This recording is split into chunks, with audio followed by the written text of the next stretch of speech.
አንድ አመት ነው የሚቀርክ ማድረግ ምን አይደለም ትንሽ እስከምበስል እሺ የሰው ልጅ እንዴት ነው የሚበስለው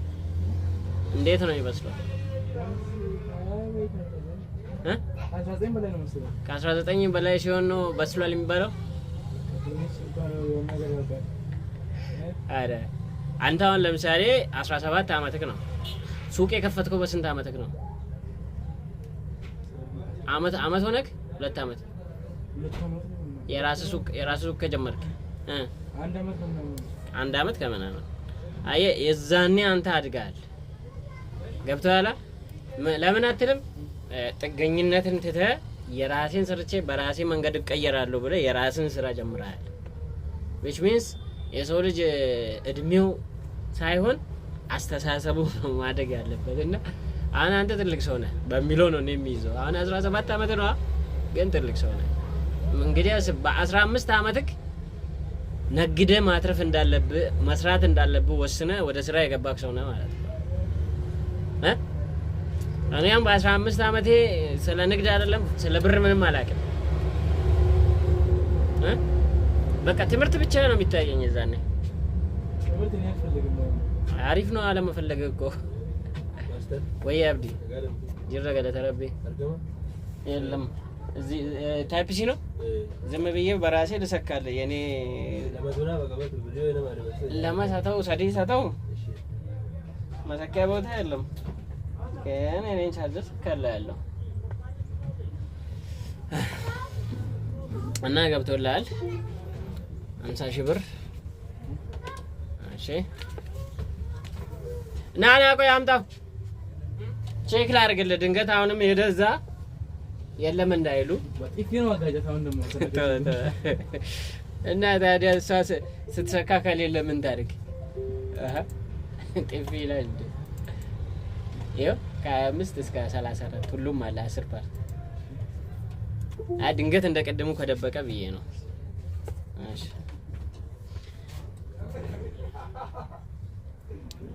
ሰላም ቤተሰብ እንዴት ናችሁ ማስተር ታገነኝ ከመልካምነት ቲዩብ ያው ዛሬ ቀኑ ብላክ ዴይ ይላል ፈረንጅ ሰኞ ነው እና ሰኞ እንግዲህ ያ ፈረንጆች ብላክ ዴይ ይሉታል ግን ምንም ብላክነቱ ብዙም አይታየኝም ያ ስራ እየሰራን ነው የተንቀሳቀስን ነው እንግዲህ ግብር አናታችንን ቢያሳምመንም ማለት ነው እና ባይዘዌ ሱቄን ላሳያችሁ እቺ እንግዲህ የኔ ሱቅ ነች ያ በጣም ትንሽዬ ሱቅ ነች እና በዚህች ትንሽ ሱቅ እቺ ነው የምሰራው እዚች ጋር ፊልም ምናምን ጭናለሁ ያ እና እነዚህ አይነት ቦታ ነው ስራ የምሰራው ይገርማችኋል በዚች ቦታ በ2018 ባጀት አመት ባጀት ነው የሚባለው እና 54,000 ብር ነው ግብር የከፈልኩትና ወጥሬ ለመንግስት እየሰራው ነው ለራሴ እንኳን አይመስለኝም ምክንያቱም 54,000 ብር እኔ ለራሴ አላስቀምጥኩም ግን ለመንግስት ግብር ከፍያለሁ ቤተሰቦችን ያስተዳደርኩ ነው ልጆችን ያሳደግኩ ነው እግዚአብሔር ይመስገን ግን ተቀማጭ ብዬ ለራሴ ማስቀምጠው ነገር ምንም የለኝም ማለት ይቻላል ምክንያቱም በአመት 54,000 ብር በዚች ሱቅ መክፈል እንጃ በጣም የሚገርም ነውና አሁን ያለንበት ዘመን ወዴት እየሄደ እንደሆነ ምን እየሆነን እንደሆነ በቃ ማሰቡ ራሱ ይከብዳል በጣም ነው የሚከብደው ብቻ እግዚአብሔር ይመስገን ያው ተመስገን ስንል ነው እንግዲህ ፈጣሪ ነገ የተሻለ ነገር የሚሰጠን በሚለው አላማረርም ደሞም አላማረርም ማማረር አልፈልግም እጅ አለኝ እግር አለኝ አይን አለኝ ጭንቅላት አለኝ መንቀሳቀስ እችላለሁ ነገን ከዚህ የተሻለ ነገር መኖር እንደምችል ተስፋ አረጋለሁ የሶጅ አይቻል ኖር ያ ራሱ አንድ ነገር ነው ግን በቃ ሰራው የሆነ ነገር አተረፍኩ የሆነ ነገር ያስኩ ስትሉ ግብር መጥቶ 54,000 ብር አስቡት 54,000 ብር ማለት እኔ በአመት ባጠራቀም ቢያንስ በ2 አመት 100,000 ብር ተቀማጭ ይኖረኛል ማለት ነው። ያን ያህል ብር ማስቀመጥ ባልቻልንበት ሀገር ላይ መኖር ባልቻልንበት ሀገር ላይ እኔ እንጃ። እኔ እዚህ አካባቢ ላይ ያሉ ግብር ሰብሳቢዎች ናቸው፣ መንግስት ነው፣ ምን እንደምሰራ መጥተው አላዩም፣ ግምት አልገመቱም፣ ምን አላሉም። በቃ ግብር 54,000 ብር። እሺ እንዴት በግብር እንደኔ የመረረው አለ? እስኪ ካለ ኮሜንት ላይ ጻፉልኝ። የምር እኔ ግብር መክፈል አይደለም፣ ምክንያቱም እንደ አንድ ኢትዮጵያዊ ለሀገሬ ግብር መክፈል አለብኝ። ምክንያቱም እኔ የምከፍለው ግብር ነው መንግስት ሰራተኞቹ የሚከፍለው ምን የሚለው ብዙ ነገር እንደሚሸፍን እኮ አውቃለሁ። ግን የኛ ሀገር ስታንዳርድና አሁን ያለው የግብር ስታንዳርድ ምንድን ነው? በምን ምክንያት ነው?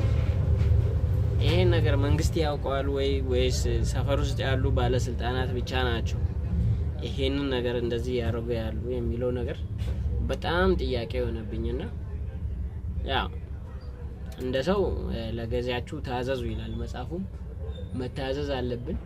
ግን ደግሞ እንደዚህ ኦቨር የሆነ የምንከፍለው ግብር ብዙ ነው፣ የምናገኘው ነገር የለም። በቃ በጣም ብዙ ብቻ አስቸጋሪ ነገሮች አሉና በእነዚህ ሁሉ ነገር ውስጥ ምንድነው ትርፋችን?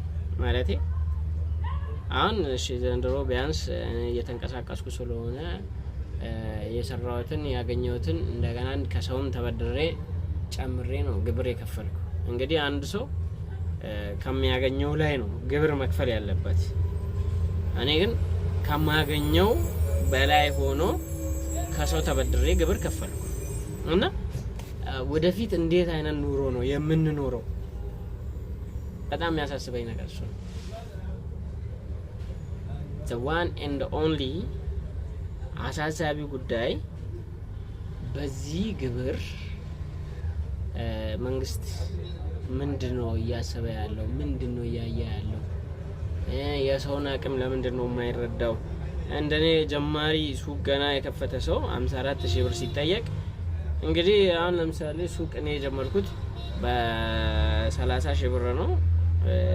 እየሰከስኩ ምናምን አይደለም፣ የምር ማርያም በ30,000 ብር ነው የጀመርኩት። ያው እየተንቀሳቀስኩ ነው። ከዛ በኋላ እያልኩ ኮምፒውተር ገዝቻለሁ፣ ፊልም ምናምን እጭናለሁ። ምክንያቱም እቃ በ15 ቀን በወር አንድ እቃ 2 እቃ ስለሚሸጥ ለኑሮ አይመችም፣ አይበቃም።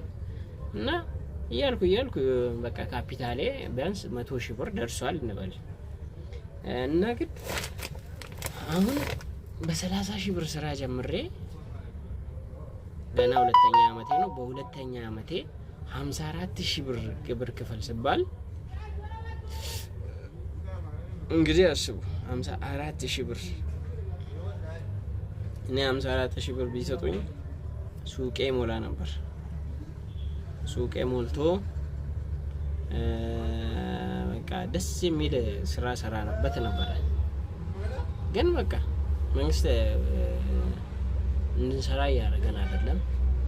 የምር በዚህ ላይ መልስ የሚሰጠኝ ሰው ባገኝ በአካል አናግሬ ብጠይቅ ደስ ይለኛል። የምር በጣም ነው የሚከብደው እና መታመም አለ። ነገ የሚፈጠሩ ነገሮች አይታወቁም እና እጅ ላይ ገንዘብ ያስፈልጋል። ግን ደግሞ ያን ነገር መያዝ እየቻልን አይደለም። ጭራሽ ከሰው ተበድረን ግብር እስከምንከፍል ድረስ ደረጃ ደርሰናል። ደግሞ እንደዛ ካላረግንና ስራ ካልሰራን ደግሞ ሆድ አለ፣ ልጅ አለ፣ ቤተሰብ አለ፣ ሁሉም የሆነ አለ አይደል? በጣም ብዙ ነገር አለ እና ከኛ የሚፈልገው ቤት ውስጥ በተለይ ደግሞ ወንድ ልጅ ያለበት ስቃይ ፈጣሪ ብቻ ነው የሚያውቀው። እውነት ለመናገር ሳይሆን ብቻ ምን ውስጥ እያለፍን እንደሆነ የሚያውቀው ፈጣሪ ብቻ ነው። ለማንኛውም ቻናሉን ሰብስክራይብ አድርጉ፣ ቤተሰብ ሁኑ። ስለ ሁሉም ነገር አመሰግናለሁ። አመሰግናለሁ የሚለውን እያየን